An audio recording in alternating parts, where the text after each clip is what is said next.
오늘도 이제 상승을 조금 시도를 했는데 막판은 조금 아쉬웠죠. 제가 이제 오전장에서 어떤 분이 이제 오늘 지수 예측해달라고 해서 지금보다는 조금 밀리지 않을까 이렇게 생각을 했는데 생각보다는 더 많이 밀렸습니다만 어떻게 보면 또 밀릴 만한 이유도 있었다. 네, 그런 생각이 듭니다. 약간 부담스러운 이슈들이 조금 시장을 장악하는 그런 모습이었는데요. 일단 빅테크 실적에 대한 경계감이 있다. 뭐 그런 말도 나왔어요. 그래서 그것도 뭐 아예 이제 근거가 없는 얘기는 아니다라고 보는데 저는 유가에 대한 영향도 분명히 있었다라고 봅니다. 좀 전에도 유가 관련해서 간단히 말씀을 해주신 분이 계신데 제가 어제도 언급을 드렸던 것 같기는 해요. 어떻게 보면 지금 시장에서 거시 지표를 딱 하나만 본다. 그럼 그건 유가다. 그러니까 유가가 상승하면 금리를 자극한다. 그러니까 단순히 그런 이유 때문만은 아닙니다. 그러니까 지금 빅테크에 현금이 부족하다라는 말씀을 계속 드리고 있어요. 그래서 회사채에 의존해야 되는 상황에서 금리가 올라간다면 어쨌든 투자 심리에 대한 위축으로 바로 연결이 될 겁니다. 실제로 그 회사채 금리가 뭐 올라가서 빅테크들이 발행을 줄인다. 그건 뭐 몰라요. 좀 더 두고 봐야 되죠. 하지만 시장은 일단 그렇게 인식하고는 있어요. 그래서 지금 유가는 굉장히 조금 우려스럽기는 하다라는 부분입니다. 그래서 후티의 홍해 봉쇄 경고가 있었습니다. 그래서 유조선 회항 이슈도 나왔고 지금까지도 속보로 나오는 이슈예요. 그래서 호르무즈뿐만 아니라 뭐 홍해까지 봉쇄한다. 물론 이 부분에 대해서 트럼프 대통령도 대응을 했어요. 그렇게 되면 우리가 손을 쓸 것이다. 뭐 이렇게 언급을 했지만 트럼프 대통령의 말 자체는 이제 무게감이 좀 떨어지는 부분은 있기 때문에 어쨌든 홍해 봉쇄를 경고했다는 것 자체는 국제 유가를 자극할 수 있는 요인임은 분명합니다. 유가를 잠깐 보고 가면요. 네, 아까도 이제 말씀을 좀 드렸던 부분인데 지금 WTI 요 상황이잖아요. 인베스팅닷컴으로 보시면 조금 더 정확하게 보실 수 있긴 한데 간단히만 보면 WTI 기준 87달러입니다. 와, 진짜 많이 올랐어요. 저 웬만해서는 이제 90달러까지는 안 넘지 않을까 했는데 이렇게 되면 넘을 수도 있겠죠. 3개월 차트를 간단히만 봐도 굉장히 많이 하락했다가 여기서 급반등입니다. 이게 지금 어느 정도까지 반등이냐면 예전에 그러니까 요 사태, 요 때가 이제 전쟁 리스크가 한창일 때 그리고 거의 뭐 전쟁 전까지 돌려냈잖아요. 근데 지금 이 상승분의 거의 절반까지는 왔어요. 이렇게 되면 90달러, 100달러 선에서 물가를 자극할 수 있는 악재들은 형성될 수 있다. 그래서 유가가 이런 식으로 계속 올라가면 지수는 못 간다고 봅니다, 사실상. 그래서 유가의 안정이 반드시 나타나야 된다. 가장 중요한 요인이라고 봐요. 자, 추가적으로 이제 미국 국방이 이란과의 전쟁 비용을 55조 원 이상으로 추정을 했습니다. 이걸 추정한 이유는 뭘까요? 주변국들한테 이동받겠다라는 거죠. 어떤 형태로 받을까? 야, 전쟁 비용이 났으니까 너네 뭐 한국 뭐 한 3조 원 내. 뭐 이런 식으로 받기는 어렵겠죠. 관세입니다. 지금 보시면은 이제 관세 얘기가 계속 나와요. 뭐 의약품 관세, 뭐 캐나다 관세, 어떻게 하면 관세를 뭐 깎아준다, 어떻게 하면 올린다. 이게 트럼프 대통령이 항상 했던 얘기기는 한데 어쨌든 지금 전쟁 비용이 많이 들기는 했으니까 이걸 어떻게든 좀 보상받고자 하는 심리가 있지 않나. 그러니까 예전에는 호르무즈 통행료를 뭐 트럼프 대통령이 받겠다라는 말도 했었고 이번에는 또 관세로 좀 위협을 하고 있습니다. 이 관세 위협은 아주 큰 영향을 끼친다라고는 보지는 않아요. 왜냐면 우리가 이제 관세 위협이 어떤 건지를 좀 느껴봤잖아요. 그래서 학습 효과가 있기 때문에 뭐 아주 큰 영향을 끼치진 않는다라고 보지만 그래도 투자 심리가 좋지는 않겠죠. 관세를 매긴다고 하면. 그래서 이런 부분들의 압박도 조금씩 이제 작용을 하지 않았나. 시장이 조금 반등의 힘이 약해지는데 그런 생각도 듭니다. 자, 그럼에도 불구하고 마이크로는 계속해서 장기 공급 계약을 확대하고 있다라고 했습니다. 그래서 실적에 대한 안정성은 계속 높아진다. 물론 요즘에 뭐 그런 논란도 있어요. LTA라는 게 구속력이 얼마나 있냐. 그러니까 나중에 이제 빅테크가 배째라고 하면 어쩔 수 없는 거 아니냐. 근데 그 부분에 대해서도 의견이 좀 나뉩니다. 배째라고 하면 어쩔 수 없다. 이렇게 말씀하시는 분도 있어요. 실제로. 하지만 구속력 있는 계약이기 때문에 그에 대한 핸디캡은 분명히 존재할 것이다. 이렇게 말씀하시는 분도 있어요. 근데 어쨌든 우리가 LTA를 직접 체결하는 게 아닌 이상 그리고 삼성전자나 하이닉스에서 우리가 이런 조건으로 LTA를 체결했습니다. 라고 공식적으로 공개할 가능성은 없어요. 그렇기 때문에 어디까지나 추정이기는 합니다. 근데 뭐 이러나 저러나 3년에서 5년짜리 장기 공급 계약이 체결되고 있고 장기 공급 계약이 체결되는 가격이 이전 가격보다 낮지는 않다. 근데 여기까지는 거의 오피셜처럼 나오고는 있어요. 그래서 이 부분들은 이제 실적의 안정성을 더하고 주가의 안정성도 조금 더 더할 수 있는 요인이 될 수 있다. 이렇게 생각을 하죠. 자, 그리고 중국의 AI 모델이 이제 미국의 기술을 도용했는지 요 여부를 조사하겠다라고 했습니다. 역시 미국과 중국은 친해지기가 굉장히 어렵습니다. 앞으로도 그럴 가능성이 높고요. 그래서 미국도 이제 중국에 대한 위협을 조금 느끼고 있죠. 근데 아마 제가 또 내일이나 그쯤에 다시 한번 좀 말씀을 드리기는 할 거예요. 이번에 키미 K3가 뭐 그만큼 정말 효능이 있는 것이냐, 그 부분에 대해서 회의감을 가지신 분들이 또 있거든요. 그래서 그에 대한 의견도 제가 나중에 한번 소개를 시켜드리도록 하겠습니다. 결론은 중국 모델이 좋은 거 맞아요. 많이 올라오는 것도 맞고. 근데 그렇다고 미국의 빅테크를 엄청나게 위협할 정도냐? 아직은 그렇지 않다. 그 이유에 대해서 전에 설명드렸고 내일도 한 번 더 체크를 해볼게요. 그리고 제가 이제 여기다가 올리진 않았어요. 왜냐면 가능성이 아주 높아 보이진 않아서. 근데 또 중요한 이슈가 있었던 게 아까 또 어떤 분이 채팅창에서 올려주셨는데 레버리지 2배짜리를 1.5배로 바꾸는 걸 추진하겠다. 뭐 이런 얘기가 나왔어요. 그래서 실제로 이게 될지는 모르겠지만 이 얘기가 나오는 이유는 그러니까 어제 이재명 대통령이 레버리지 관련해서 추가 대책을 강력하게 준비해라. 효과가 없다면요. 그러니까 그 얘기를 했어요. 그럼 여기서 이 얘기가 언제 또 부각될까? 당연히 삼성전자 하이닉스가 내려가면입니다.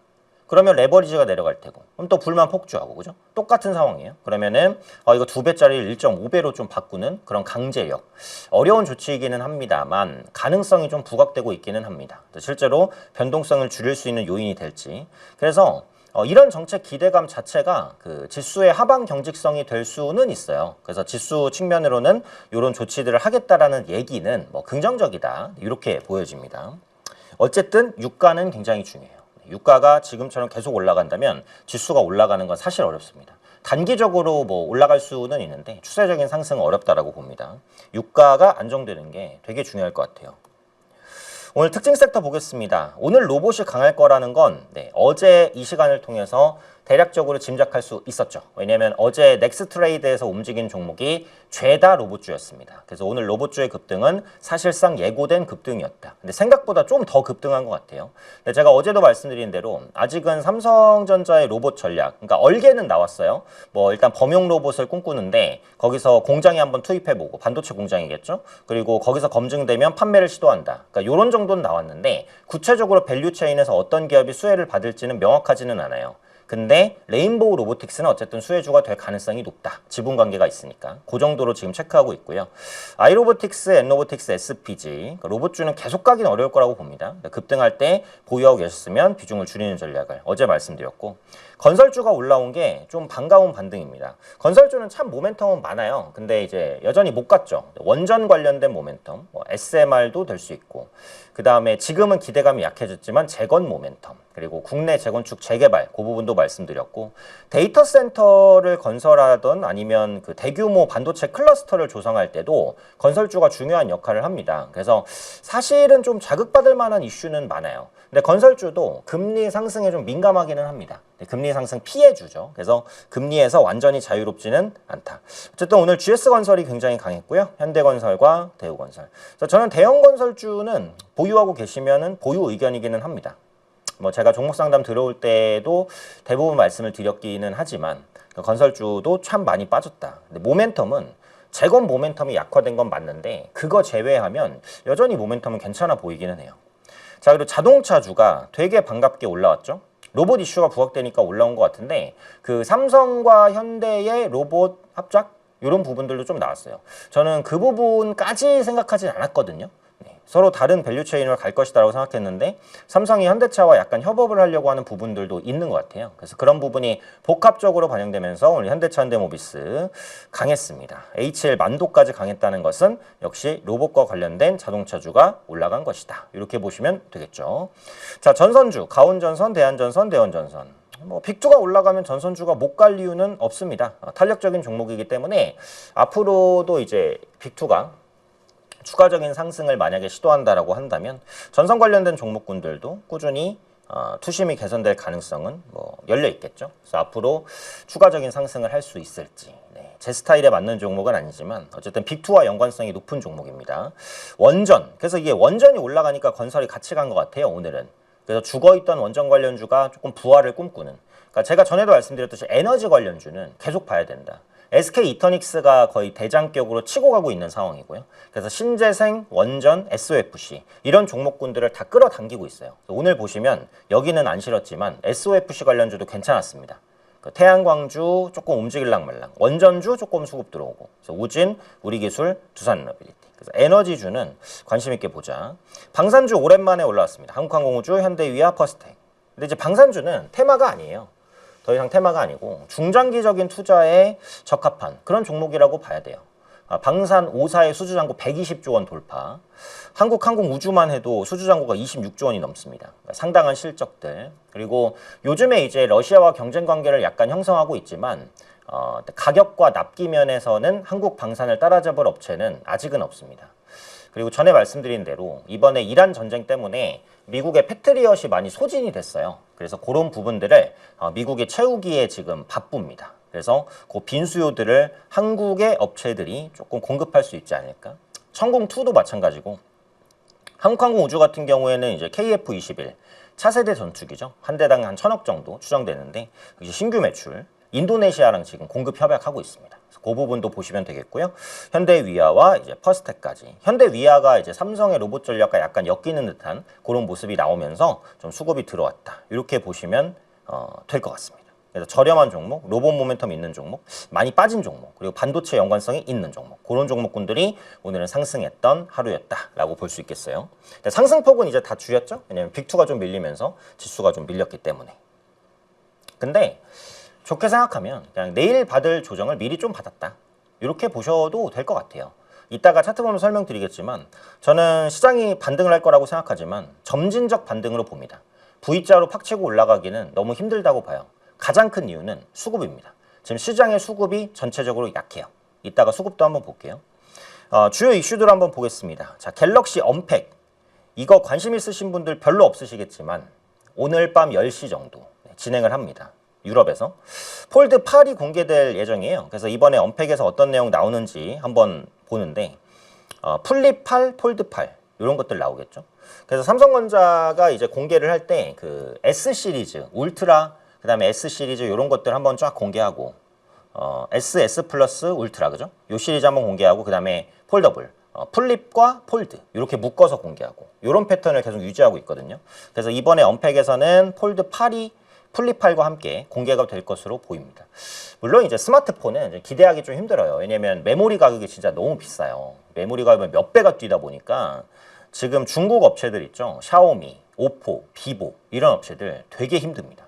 스마트폰에 D램이 안 들어갈 수가 없어요. 그죠? 메모리가 중요한데 지금 메모리를 좀 빼고 있어요. 너무 비싸갖고. 스마트폰 업체 수익성이 되게 안 좋아졌습니다. 그래도 삼성은 자체적으로 이런 부분을 조달할 수는 있잖아요. 그죠? 부담이 되기는 하지만. 그래서 가격 인상이 또 어느 정도 있는지 이 부분도 확인을 해볼 필요는 있어요. 그리고 에이전틱 AI가 어느 정도까지 도입이 되고 있는지 스마트폰에 그 부분도 관전 포인트일 것 같습니다. 그리고 의미 있는 이슈가 테슬라의 사이버캡에 스타링크 수신기가 장착된다. 요거는 제가 볼 때 좀 의미가 있어요. 스타링크는 지금 그 스페이스X 쪽에서 10,000개 이상의 위성을 쏘아 올렸죠. 어마어마하게 쏘아 올렸습니다. 그래서 그걸 통해서 뭐 전쟁에도 이용하고 인터넷도 할 수 있고 여러 가지를 이용할 수 있는데 그거를 자율주행에까지 적용했을 때 정밀도를 크게 높일 수 있을 것으로 현재 기대합니다. 스타링크가 사이버캡에 도입되기 시작했다라는 것은 자율주행에 대한 정밀도를 높일 수 있고 자율주행 대중화 시기를 조금 더 당길 수 있는 그런 이슈가 되지 않을까 이런 생각은 있어요. 지금 정부도 그 우리나라가 저궤도 통신 위성망을 빨리 써야 된다 이렇게 하고 있는 입장이고 오늘 기사도 나왔거든요. 그래서 저궤도 통신 위성망을 쓰게 되면 산간 지역에 그 통신을 보낼 수 있는 것도 맞기는 합니다만 국내에서 자율주행차나 UAM 시대가 왔을 때 그 통신을 자율주행, UAM 이런 식으로 다 쏴서 조금 더 정밀도를 높일 수 있다라고 보거든요. 그럼 거기서 위성 쏠 때 거기 위성 탑재하는 기업이 또 한국항공우주예요. 그러니까 이런 식으로 뭐 투자에 대한 힌트를 찾을 수도 있지만 어쨌든 이제 위성 전쟁이 시작됐다. 네, 그런 만큼 우주항공 관련해서 선별적인 종목 선택도 해볼 수 있겠다. 근데 이제 우주항공주는 뭐 방산주랑 또 엮여 있기도 하지만 장기적인 관점으로 보셔야지 단기적으로 타이밍을 잡으려고 해서는 재미가 없을 것 같아요. 그러니까 뭐 이런 로봇주나 단기적으로 타이밍 잡아서 하는 거지 우주항공주는 꿈이 있는 종목이고 성장성이 명확한데 성장 속도는 조금 느린 그런 분야이기 때문에 중장기적인 시각으로 보셔야 될 섹터다 이렇게 봅니다. 자, 그리고 좀 재밌는 이슈가 LG 디스플레이가 휴머노이드용 디스플레이를 공개를 했습니다. 요거는 제가 이따가 그림이랑 같이 한번 보고요. 그리고 정부가 대형마트 새벽 배송 허용을 검토한다. 이마트가 오랜만에 조금 올라갔는데 대형마트가 이제 새벽 배송을 허용을 받는다고 해서 크게 뭐 유리할까? 요거에 대한 뭐 회의론을 제기하는 분도 계세요. 근데 지금은 대형마트에 대한 규제가 좀 심해요. 막 주말에 뭐 문 닫아야 된다, 뭐 새벽 배송도 하지 말라. 너무 이제 이렇게 규제가 촘촘하다 보니까 그 부분이 좀 많이 옥죄고 있는데, 일단 새벽 배송 허용을 한다는 건 새벽 배송 허용 자체보다는 그 대형마트에 대한 규제를 조금씩 풀어줄 용의가 있다라는 뜻이거든요. 그러면 의무 휴업이나 이런 날짜 변경이라든지 이런 것도 조율될 수 있어요. 왜냐면 실제로 이게 대형마트 주말 의무 휴업 이런 것 때문에 주변에 재래시장이 활성화됐냐? 전혀 아니란 말이에요. 그래서 거의 의미가 없는 정책일 수 있기 때문에 이런 제재 해제는 계속 이어질 수도 있습니다. 그러면 뭐 이마트나 롯데쇼핑 이런 종목군들의 투자 심리가 조금 좋아질 수 있겠죠. 이마트는 계속 바닥에 있고 롯데쇼핑은 급등했다가 상승폭을 많이 낮췄기 때문에 반등의 계기가 좀 될지 그 부분도 한번 보시면 될 것 같아요. 그리고 요거 보겠습니다. LG 디스플레이 휴머노이드용 디스플레이 공개. LG 디스플레이는 모멘텀이 많이 약해졌죠. 지금 OLED로 가고 있지만, 네, 이제 로봇 밸류체인에 들어갑니다. 이것도 전에 몇 번 설명드리긴 했는데 그림 한번 볼게요. 자, 보시면 삼성, LG, 텐덤 패널 격돌, AI로 번진 디스플레이 전쟁. 그래서 삼성 디스플레이랑 LG 디스플레이 두 기업이 대표적으로 로봇 앞면 디스플레이를 공급할 것으로 보인다는 겁니다. 이렇게 생겼죠. LG 디스플레이의 휴머노이드용 POLED. 여기서 이제 POLED라는 P는 플라스틱입니다. 그러니까 OLED는 원래 휘기가 좀 힘들죠. 근데 플라스틱 OLED를 쓰면 이렇게 휠 수가 있습니다. 근데 로봇은 굉장히 입체적으로 생겼잖아요. 휴머노이드는 사람을 닮은 건데 사람이 평평하게 생기지 않았습니다. 입체적이죠. 그래서 얼굴도 이렇게 곡선을 그려야지 좀 더 자연스럽기 때문에 이 곡선을 입힌 POLED. 그러니까 이게 뭐죠? 얼굴이죠. 얼굴. 원래 휴머노이드가 처음 나올 때는 디스플레이가 필요하다 안 하다 이렇게 논쟁이 있었어요. 근데 지금은 휴머노이드의 디스플레이가 들어가는 게 거의 정설로 여겨지고 있습니다. 그래서 그 디스플레이를 누가 공급하냐? LG 디스플레이랑 삼성 디스플레이가 공급을 합니다. 그래서 요즘에 LG 디스플레이도 사실 주가가 좀 힘을 쓰지 못하는데 이 POLED, 그러니까 앞면에 들어가는 플라스틱 OLED를 공급하면서 조금 투자 심리가 살아날 수 있을지, 네, 그런 부분들 좀 지켜볼 필요는 있을 것 같아요. 그러니까 삼성이 로봇 사업을 하면은 삼성 디스플레이가 앞면 그 OLED를 넣을 수도 있겠죠, 그죠? 근데 이제 LG 그룹에서는 LG 디스플레이가 넣을 것이고, LG 디스플레이가 그러니까 LG 그룹의 로봇에만 넣는 건 아니고 굉장히 광범위하게 조금 이제 디스플레이를 공급하겠죠. 그래서 그 부분들도 후속적인 내용이 있으면은 한번 체크를 해볼게요. 그냥 간단히 한번 보겠습니다. 아까 말씀드렸던 내용이에요. 지금 정제 마진은 엄청 좋아서 정유주의 실적은 좋아진다. 근데 호르무즈 긴장이 재고조되고 이란의 중동 국가 공격이 격화되고 우크라이나가 러시아 정제 설비를 드론 공격까지 하다 보니까 정제 마진이 떨어지기가 어렵습니다. 그래서 정유주는 어쩌면 3분기까지도 실적이 좋지 않을까 이런 생각인데, 그러니까 정유주가 실적이 좋은 거는 뭐 괜찮은데 정제 마진 높은 것도 좋아요. 근데 문제는 유가. 어디까지나 유가다. 국제 유가가 계속해서 상승할 경우 시장에 부담을 줄 수밖에 없다. 피할 수가 없다라는 부분이죠. 자, 그리고 이제 반도체 관련된 얘기인데 공급 조건 세 가지 시나리오가 있거든요. 이 중간 시나리오가 가장 이제 가능성이 높아서 간단히 보면 장기적으로 균형을 유지하되 사이클이 발생할 것으로 보여집니다. 그래서 AI 인프라 가속기 매출은 연평균 18에서 20% 정도 예상되고요. 전체 디램 비트 수요는 연평균 14에서 17%. 지금 보면 3분기에 그 반도체 디램 가격이 25% 상승 예상, 낸드는 10%대 상승 예상이 되고 있습니다. 여전히 가격은 올라가고 있어요. 가격이 올라가는 폭이 조금씩 둔화가 되고 있다라는 거죠. 떨어지기는 힘들 것 같아요. 플랫하게 이제 뭐 그냥 쏘쏘하게 유지하면 유지했지 가격이 떨어지기는 여전히 쉽지 않은 요건이다. 그래서 향후에 뭐 공급 과잉 시나리오로 가면은 이제 성장률이 떨어질 수도 있지만 지금은 이 시나리오는 생각하기 좀 어렵고, 근데 공급 과잉을 주장하시는 분도 계시긴 계세요. 근데 제가 볼 때는 아직은 뭐 그렇게 공급 과잉을 신경 쓸 단계는 아니다라고 보기 때문에 장기적으로 균형 유지하면서 단기 사이클이 발생하는 쪽으로 이렇게 되지 않을까 생각합니다.